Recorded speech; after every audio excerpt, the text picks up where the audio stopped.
Hello, I'm going to briefly describe another element to add to your current pacing repertoire. So many of us pace in a reactive way. That is, we respond to the demand of an activity as we're doing it. So noticing orange lights, noticing we're becoming more symptomatic, and then taking a break.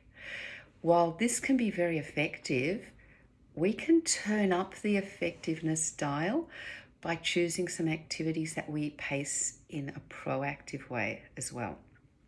So the definition of proactive is creating or controlling a situation rather than just responding to it as it happens. So using the traffic light analogy, for some of us who have muted interoception, our noticing is closer to the red light than the orange light.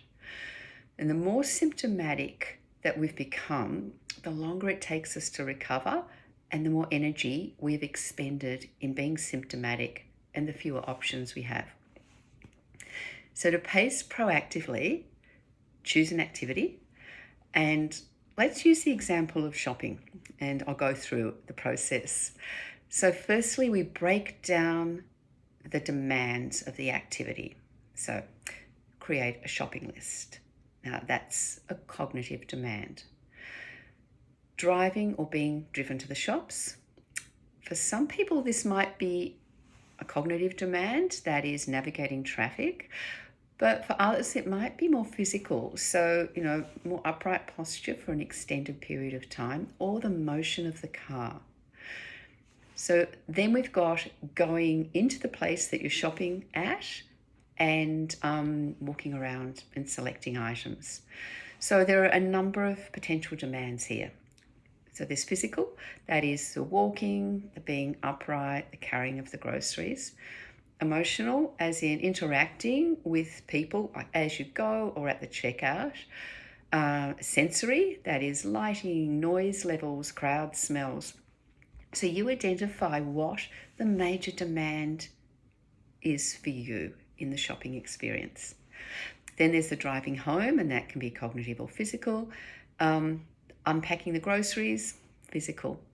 So once we've broken this down, we've identified the demands of the activity, then we decide on targeted restorative practices around each activity, around each demand that we've identified.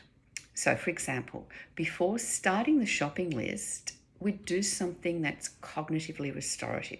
So you wouldn't go straight from studying to doing the shopping list. It might be listening to music, a meditation. So something that is single task and not goal-oriented. So then you create your shopping list, and then after the shopping list, you go back to a cognitively restorative activity. So then the next demand is the drive. And depending on the area of greatest demand for you, you'd identify an appropriate recharge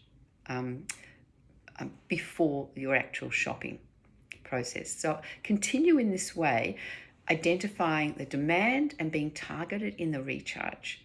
So it might look like a list, or using Excel or our AHC activity diary template.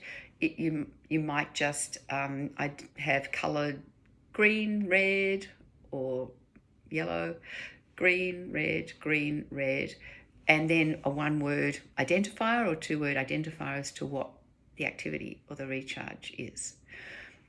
So pacing in a proactive way for the big things, along with your usual reactive pacing, can help minimize post-exertional malaise and you feeling more limited after certain activities. And it can also create a greater sense of predictability and increase your confidence to commit to an activity.